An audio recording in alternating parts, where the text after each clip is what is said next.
പ്രിയപ്പെട്ടവരെ, ആഗോള അയ്യപ്പ സംഗമത്തിന് യഥാർത്ഥത്തിൽ ആൾക്കാർ പങ്കെടുത്തില്ലേ? പങ്കാളിത്തം വലിയ രീതിയിൽ കുറവായിരുന്നു. ഒഴിഞ്ഞ കസേരകൾ മാത്രമാണോ അവിടെ ഉണ്ടായിരുന്നത്? പലതരത്തിലുള്ള പ്രചരണങ്ങൾ നടക്കുന്നുണ്ട്. നമ്മൾ ഇന്നലെ തന്നെ അത് വ്യക്തമാക്കിയിരുന്നു. എത്ര പേര് ഈ പരിപാടിയിൽ ഔദ്യോഗികമായി പങ്കെടുത്തു എന്നതിന്റെ കണക്കുകൾ നമ്മൾ പുറത്തുവിട്ടതാണ്. എന്നാൽ ചിലർ മറ്റു ചില ദൃശ്യങ്ങൾ വെച്ചുകൊണ്ട് കുപ്രചരണം നടത്തുമ്പോഴാണ് ചില കാര്യങ്ങൾ കൂടി പ്രേക്ഷകരോട് പറയേണ്ടി വരുന്നത്. ഇന്ന് നമ്മൾ കാണിക്കാൻ പോകുന്ന ദൃശ്യങ്ങൾ പ്രേക്ഷകർ കണ്ടോളൂ. ഉദ്ഘാടന സമയത്ത് ആഗോള അയ്യപ്പ സംഗമത്തിന്റെ മുഖ്യവേദിയായ തത്വമസിയിൽ ഉണ്ടായിരുന്ന ആൾക്കൂട്ടത്തെയാണ് പ്രേക്ഷകർ ഇപ്പോൾ കാണുന്നത്. ഇതിലൊരു കസേര പോലും ഒഴിഞ്ഞുകിടപ്പില്ല എന്നത് പ്രേക്ഷകർക്ക് കാണാം. ഈ തത്വമസി എന്ന പ്രധാന വേദിയിൽ മുഖ്യമന്ത്രി സംസാരിക്കുന്ന സമയത്ത് നിറഞ്ഞ സദസ്സായിരുന്നു ഉണ്ടായിരുന്നത്.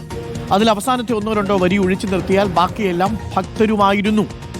ആ ഒന്നോ രണ്ടോ വരികളിൽ ചില ഉദ്യോഗസ്ഥർ, ദേവസ്വം ബോർഡിൽ നിന്ന് എത്തിയിരിക്കുന്ന ഉദ്യോഗസ്ഥരാണ് ഉണ്ടായിരുന്നത്. അത് ഒഴിച്ചു നിർത്തിയാൽ തത്വമസി എന്ന മുഖ്യവേദിയിൽ ആൾക്കൂട്ടം ഉണ്ടായിരുന്നു. എന്നാൽ മുഖ്യമന്ത്രിയുടെ പ്രസംഗശേഷമുള്ള ദൃശ്യങ്ങൾ കൂടി ഞാൻ പ്രേക്ഷകരെ കാണിക്കാം. രണ്ട് ദൃശ്യങ്ങൾ നമുക്ക് കാണാം. ഉദ്ഘാടന സമയത്ത് നിറഞ്ഞ വേദിയായിരുന്നു തത്വമസി എന്നുള്ളത്. ഇനി ഉദ്ഘാടനത്തിന് ശേഷം മറ്റു ചർച്ചകൾ തുടങ്ങുമ്പോൾ, അതായത് സ്റ്റേജ് 1, സ്റ്റേജ് 2, അല്ലെങ്കിൽ വേദി 1, വേദി 2, വേദി 3 എന്നിങ്ങനെ 3 വേദികളിലായിട്ടായിരുന്നു. അതിൽ ആത്മീയ ടൂറിസവുമായി ബന്ധപ്പെട്ട് നടന്ന ചർച്ചയിലും തിരക്കുകൾ നിയന്ത്രിക്കുന്നതുമായി ബന്ധപ്പെട്ടുകൊണ്ട് നടന്ന ചർച്ചയിലും പങ്കെടുക്കുന്നതിന് വേണ്ടി ഇതേ മുഖ്യവേദിയിൽ വന്നിരിക്കുന്ന മുഖ്യമന്ത്രിയുടെ ഉദ്ഘാടന പ്രസംഗം കേട്ടവരാണ് പോകുന്നത്. അപ്പോൾ ഒന്നാമത്തെ വേദിയായ തത്വമസിയിൽ നിന്ന് മറ്റു രണ്ട് പ്രധാനപ്പെട്ട സദസ്സുകളിലേക്ക്, വേദികളിലേക്ക് ആളുകൾ പോയി. അതിന്റെ ദൃശ്യങ്ങളാണ് കണ്ടത്. ഇനി രണ്ട് ദൃശ്യങ്ങളും നമുക്ക് പ്രേക്ഷകർക്ക് ഒന്ന് കൊടുക്കാം.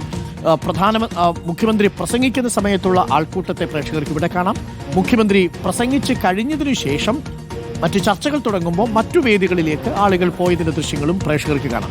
ഈ രണ്ട് ദൃശ്യങ്ങളും കാണിച്ചാൽ മാത്രമേ അതിന്റെ വ്യത്യാസം പ്രേക്ഷകർക്ക് മനസ്സിലാവൂ. അതുകൊണ്ടാണ് ഇതിലേതെങ്കിലും ഒരു ദൃശ്യം മാത്രം പ്രചരിപ്പിച്ചാൽ ഒരുപക്ഷം പ്രചരിപ്പിക്കുന്നതാണ് ശരിയെന്ന് തോന്നുന്നു. കാരണം തത്വമസി എന്ന മുഖ്യവേദിയിൽ ആളൊഴിഞ്ഞിരുന്നു എന്ന് പറയുന്നത് തെറ്റാണ്. പൂർണ്ണമായിട്ടും ആളുണ്ടായിരുന്നു. എന്നാൽ മുഖ്യമന്ത്രി പ്രസംഗിച്ചു കഴിഞ്ഞതോടുകൂടി മറ്റ് ചർച്ചകൾ തുടങ്ങുന്ന സ്ഥലത്തേക്ക് ആളുകൾ പോയി എന്നുള്ളതും വാസ്തവമാണ്. ഒരു കാര്യം കൂടി പ്രേക്ഷകരോട് പറയാം. മാസ്റ്റർ പ്ലാൻ ചർച്ച ചെയ്ത വേദിയിലായിരുന്നു ഏറ്റവും കൂടുതൽ ആളുകൾ ഉണ്ടായിരുന്നത്. മറ്റു രണ്ട് വേദികളിൽ താരതമ്യേന തിരക്ക് കുറവായിരുന്നു താനും. 4226 പേരാണ് ആഗോള അയ്യപ്പ സംഗമത്തിന് ഔദ്യോഗികമായി എത്തിയിരിക്കുന്നത് എന്നതാണ് ദേവസ്വം ബോർഡ് പുറത്തുവിട്ടിരിക്കുന്ന കണക്ക്. ഇതാണ് വാസ്തവം. പക്ഷേ പലപ്പോഴും ഇതിൽ ഏതെങ്കിലും ഒരു ദൃശ്യം മാത്രം വെച്ചുകൊണ്ടാണ് പലതരത്തിലുള്ള പ്രചരണങ്ങളും നടത്തുന്നത്. അത് ശരിയല്ല എന്നത് പറയാൻ വേണ്ടിയാണ് ആ ദൃശ്യങ്ങൾ രണ്ടും ഞങ്ങൾ പ്രേക്ഷകരെ കാണിച്ചത്. ഒന്ന്, മുഖ്യമന്ത്രി സംസാരിക്കുന്ന സമയത്ത് നിറഞ്ഞ സദസ്സും, മുഖ്യമന്ത്രി സംസാരിച്ചു കഴിഞ്ഞതിന് ശേഷം മറ്റ് ചർച്ച തുടങ്ങുന്ന സമയത്തേക്ക് കസേരകൾ കാലിയാകുന്നു. ഇതാണ് യഥാർത്ഥത്തിൽ സംഭവിച്ചത്. അപ്പോൾ പ്രിയപ്പെട്ടവരെ, നമുക്കൊരു ചെറിയ ഇടവേള